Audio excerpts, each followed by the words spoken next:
मुझे तुम्हारी मदद चाहिए।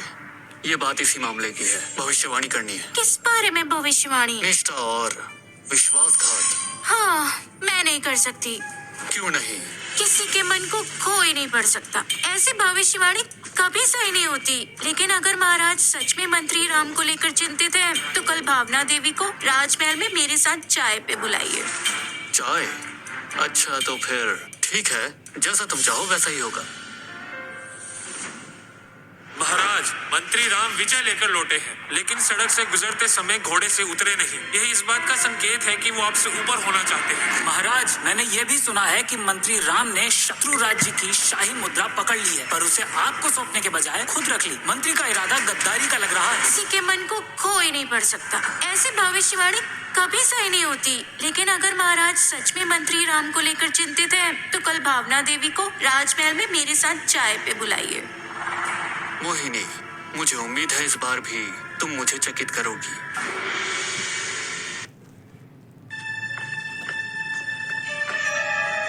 भावना देवी, हम जादुई महल पहुंच गए हैं। रुकिए। सहायता के लिए धन्यवाद। देवी, आप बहुत दयालु हैं। एक बात पूछ सकती हूँ, महारानी को क्या पसंद है और क्या नापसंद है? आज मैं पहली बार राजमहल आई हूँ। महारानी को नाराज नहीं करना चाहिए। शायद आपने पहले ही सुना होगा रानी आरती और रानी उर्वशी के मामले के बारे में। हमारी महारानी बहुत ही बुद्धिमान और चतुर हैं। जरूरत पड़ने पर बिजली की तरह कठोर भी। जो कोई उन्हें सीख देने चला, आखिरकार खुद ही सीख ले बैठा है। इसका मतलब महारानी से उलझना आसान बात नहीं। लेकिन चिंता मत कीजिए, हमारी महारानी जितनी सक्षम है उतनी ही शांत भी। वो छोटी बातों पर झगड़ा नहीं करती। रोजमर्रा के जीवन में वो ज्यादा महल से बाहर भी नहीं निकलती। उनका एक ही शौक है, अच्छे पकवानों का अध्ययन। बस उनके भोजन के समय कोई बाधा मत डालिए, फिर सब कुछ ठीक रहेगा। सलाह के लिए धन्यवाद। अब मैं आपसे विदा लेता हूँ। मंत्री विजय लेकर लौटे हैं। सम्राट सतर्क हो गए हैं। महारानी ने मुझे राजमहल बुलाया है। ये सिर्फ परीक्षा नहीं लगती। आशीर्वाद स्वीकार और अभिशाप हो तो भी सहना पड़ेगा।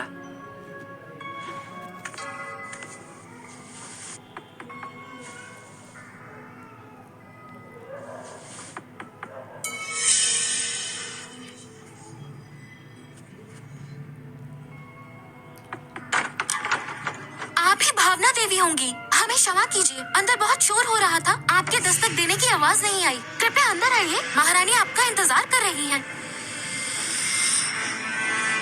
मैंने 1 महीने का भत्ता पहले ही बढ़वा लिया है। आज कम से कम उसे दुगना करूंगी, नहीं तिगुना करूंगी। महारानी, भावना देवी आ गई हैं। भावना देवी, आप आ ही गई। आइए बैठिए। चौथे खिलाड़ी के लिए आपका ही इंतजार था।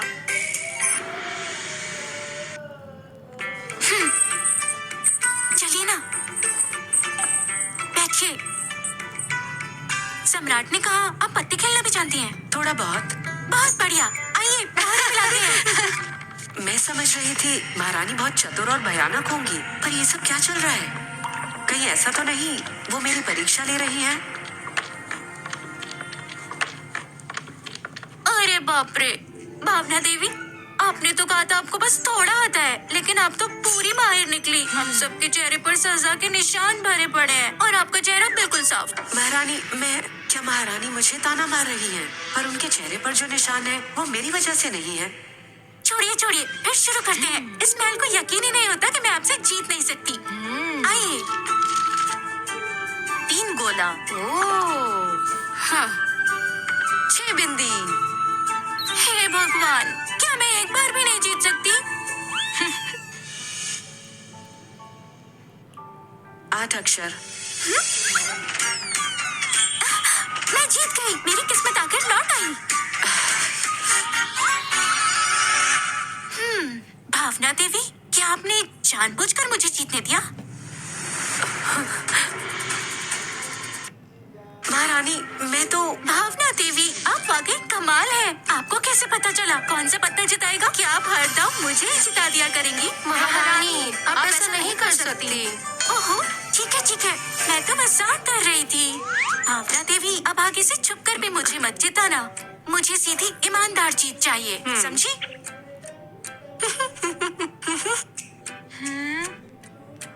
वैसे छुप कर चिता सकती हो, बस उन्हें पता न चले। हम सबने सुन लिया। ये तो धोखा देना हुआ। बिल्कुल महारानी, अगर आप ऐसा करेंगे तो हम आपके साथ नहीं खेलेंगे। लगता है महारानी सच में बहुत सरल और मिलनसार है। अरे मैं मजाक कर रही थी, ईमानदारी से खेलेंगे। या फिर मैं ही ज्यादा सोच रही हूँ? अब बस यहाँ तक ही खेलते हैं, सब थक गए हैं, सब अपना भोजन करके जल्दी आराम करें, कल फिर खेलेंगे। अनुमति लेती हूँ। जी। चंदा, जाकर नाश्ता ले आओ। जी। ये क्या है? मैंने सुना है आप और मंत्री राम दोनों नरप्रस्थ के गांव से हैं। वहाँ ये सबसे मशहूर नाश्ता होता है, चावल का पुआ। चक्कर देखिए कैसा बना है। धन्यवाद महारानी।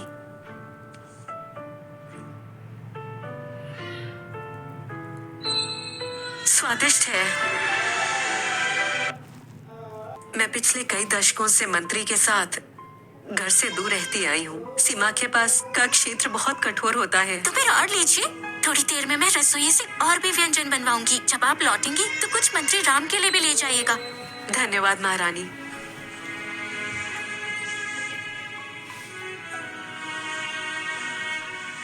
सीमा क्षेत्र कठोर होता है। क्या पता मंत्री राम के पुराने घाव अभी भी उन्हें कष्ट देते होंगे। मेरे भंडार में 2 लोमड़ी के रुमाल रखे हैं, उनसे ऊन का लबादा सिलवा लीजिए।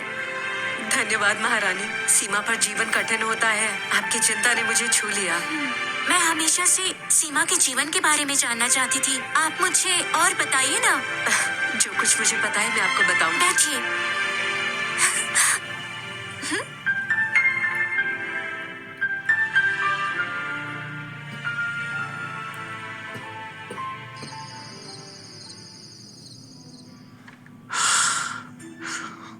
देवांग, मैं यही हूँ महाराज। क्या महारानी के महल से कोई संदेश आया?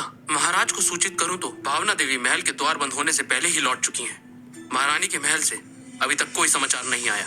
अजीब है, मुझे चिंता हो रही है। महारानी के महल चलो।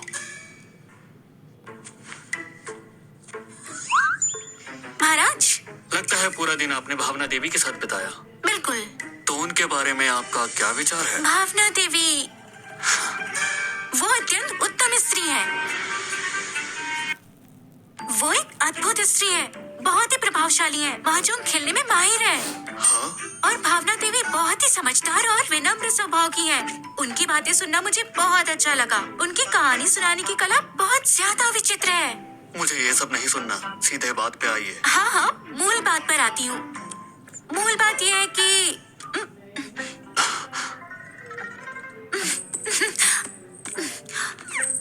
आज पूरा दिन उन्होंने मुझे जीतने दिया। हर दांव पर सही मोहर देकर मुझे बार बार विजय दिलाई। महाराज, क्या हम उन्हें अगली बार फिर बुला सकते हैं? तुम लोग पूरा दिन सिर्फ महजोगी तो नहीं खेलते रहे? और जो बात जांचने को कही कौन थी, सी बात? किस विषय पे? आपने मुझे कुछ नहीं कहा। क्या आप भूल गई? आपने भावना देवी को महल बुलाने का सुझाव दिया था। मुझे लगा। तो बताओ, मंत्री की वफादारी पर तुम्हें कुछ पता चला? ओह, आप उसकी बात कर रहे हैं? तो फिर सुन लीजिए, स्वर्ग अपने ही रहस्यों से काम करता है। मोहिनी, तुम? क्या बात है महाराज? कुछ नहीं, मैं अब जा रहा हूँ।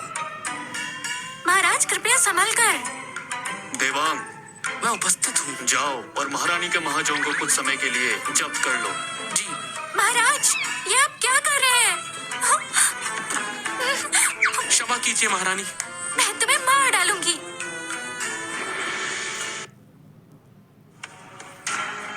महाराज, आदेश दीजिए।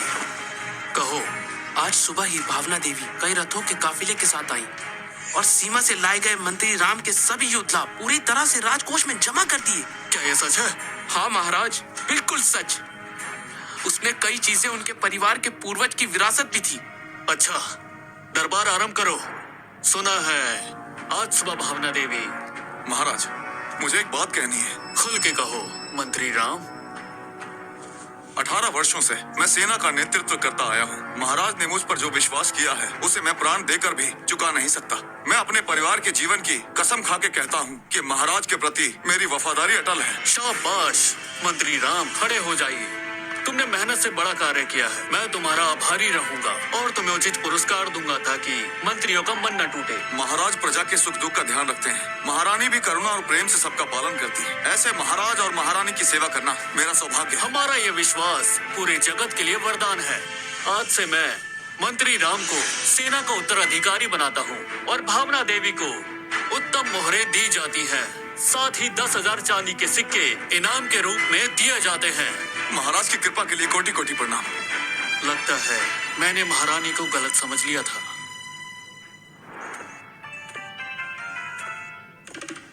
प्रणाम महाराज। महारानी कहाँ है? वो मेरा स्वागत करने क्यों नहीं आई? क्या वो अभी भी नाराज है? क्या वो अभी भी मुझसे नाराज है? महारानी ने कभी भी आपका स्वागत नहीं किया। महारानी बस करो, मैंने नाराज किया है तो मैं ही मनाऊंगा। महाराज मोहिनी, मैंने तुम्हें गलत समझ लिया था। मंत्री राम के मामले में तुम्हारी करुणा के कारण विवाद सुलझ गया। तुम्हारा महाजों का सामान लेना मेरी भूल थी। मोहिनी, तुम्हें पुरस्कार में जो कुछ चाहिए मैं अवश्य दूंगा। तुम्हारा महाजों मैंने लाने को बोल दिया है। मोहिनी, मैं इतना सब कह चुका हूँ, कम से कम कुछ कहो और ये नाराजगी छोड़ दीजिए।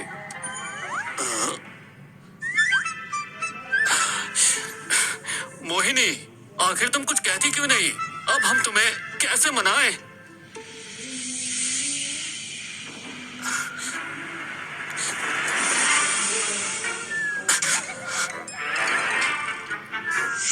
महाराज, महारानी पूरे एक दिन से सो रही हैं और अभी तक उठी नहीं है।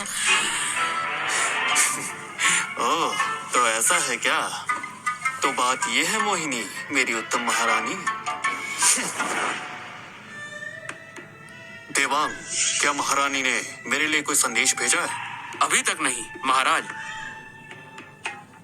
यदि आप कुछ कहना चाहें, मैं संदेश पहुंचा सकता हूँ। रहने दो।